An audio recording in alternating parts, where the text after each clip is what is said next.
আল্লাহ তাআলা যদি দয়া করে আমাদেরকে মাফ না করে, আমাদের বাঁচার কোনো উপায় নাই। আপনি কি ভেবেছেন আপনার নামাজ দিয়ে আপনি জান্নাতে যাবেন? আপনি তাহাজ্জুদ গুজার, সিজদা দিতে দিতে কপালে দাগ ফেলেছেন, এটা আপনারা জান্নাতে নেবে না।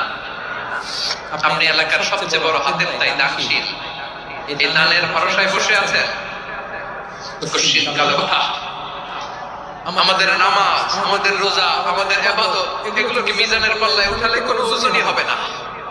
তবে আমাদের একটা কৌশল জানা আছে, আমরা আল্লাহর রহমতের ভিখারি। আমরা সেদিন আগেই গুনার স্বীকৃতি দিয়ে দেব। আমরা বলবো, আল্লাহ তুমি প্রশ্ন করার আগে তোমার একটা কথা বলি, আমারে কিছু জিজ্ঞেস করো না, আমি সব করেছি। এমন কোন পাপ নাই যে পাপ আমারে দিয়ে হয় নাই।